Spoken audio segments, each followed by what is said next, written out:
So I'm working here on a 9 by 12 inch piece of Bristol paper. I actually have 2 sheets of Bristol paper here. And I'm going to start by creating a background that then I can use for both of these sheets of paper.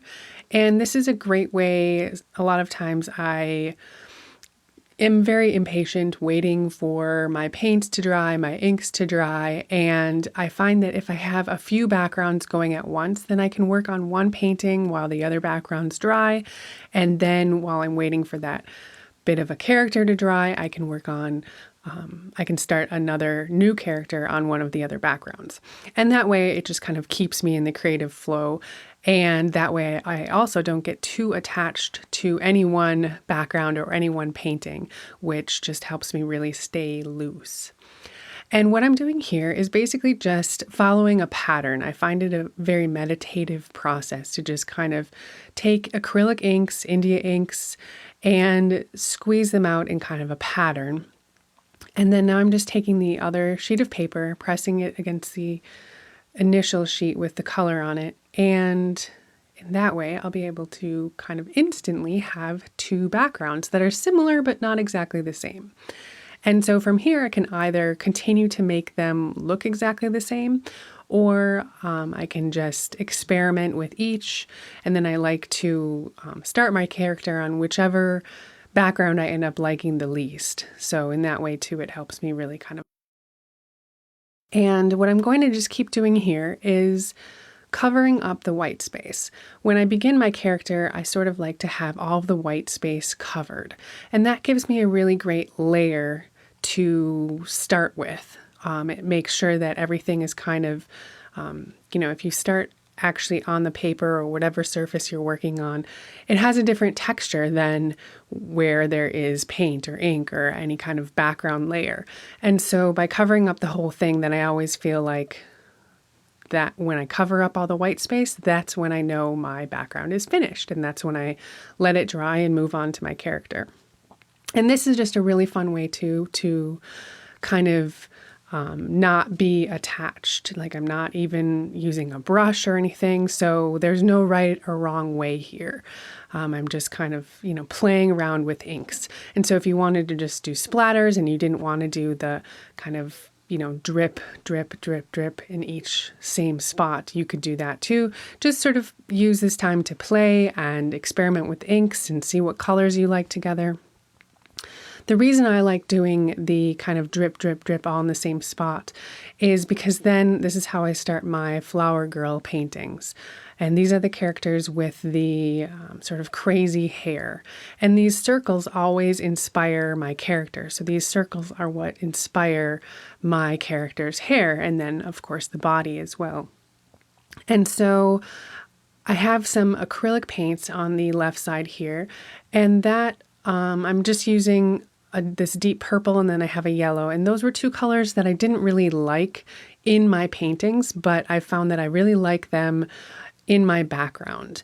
And so I'm just kind of using up the paint and making these circles. And that way the inks show through, and then I am still able to cover up all my white space. And I'm not even using a palette here. I'm just using my foam brush and really spreading around the paint just to cover up the white space.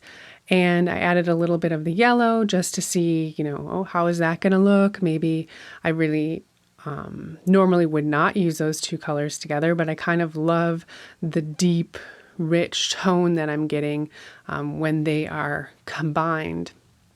And so this is just a great way to experiment with colors, use up some of the colors that you might not like. And then I love the neons peeking through underneath as well. And my backgrounds, I usually, cover up pretty much all of that background. So that's why I'm not afraid to use colors I don't like on this initial background layer, because I know I'll probably cover the color up. I can always cover up anything that I don't like. So just keep that in mind as you're playing here. You don't have to love this. You probably will end up liking at least one of your backgrounds. And then in that case, it gets hard to cover it up. But that's why it's fun to use colors that you don't like, because then if you don't like the background, you're not so afraid to cover it up. So I'm just going to use this sort of yellow color and do the same thing. And you can see how some of that blue ink wasn't quite dry, so some of that yellow is turning kind of a greenish color. And that was, very unexpected. I didn't intend to pick up that ink and change the color, but I kind of love the way I'm getting the variation of the purple coming in on the bottom there, just because I didn't wash my brush. I'm just using everything with my foam brush, spreading the paint that's already on there onto this background and covering up the white space. So don't be afraid here. There's no mistakes. Just have a good time and play with colors that you like, play with colors you don't like, and see what happens. I'm just going to keep adding a few more layers here until I get to a point where I feel like my backgrounds are a little bit more finished, a little bit more pulled together.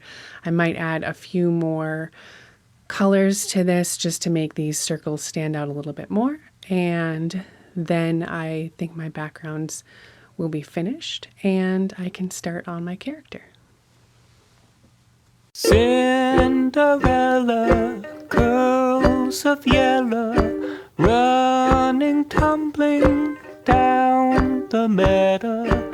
Cinderella falls and skins her knee. Find her two shoes, kiss her boo-boos, dust her off, 'cause that's what you do. Cinderella, just the age of 3.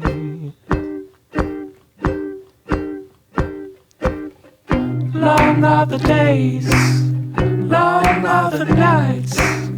Are you gonna put your coat on, baby, or put up a fight? But it goes quickly, darling, the blink of an eye. All that's left are the lullabies for Cinderella, girls of yellow, running, tumbling down the meadow. Cinderella, just the age of 3.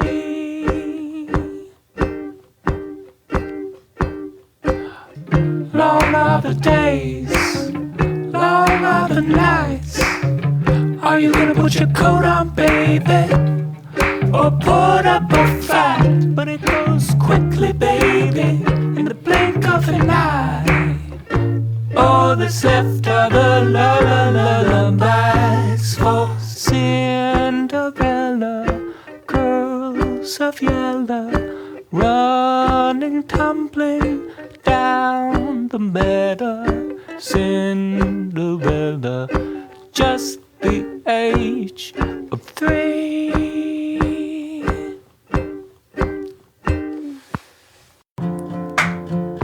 A heaviness upon Daisy's chest, the blur of rivers, mountains, trees and plains, sunsets, moonrises, everything from sea to shining sea.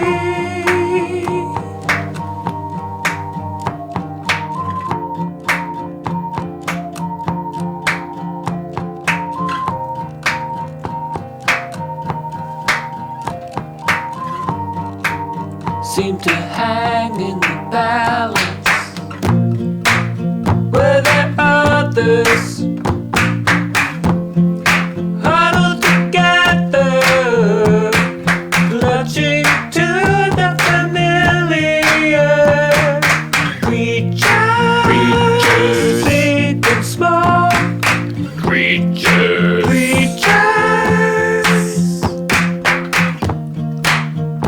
preparing for tomorrow. Her skin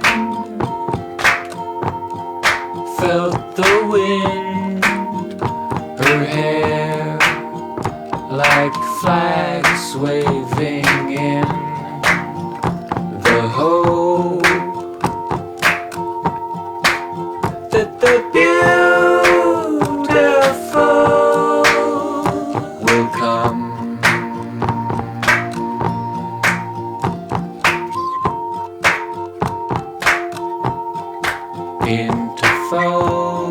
yes.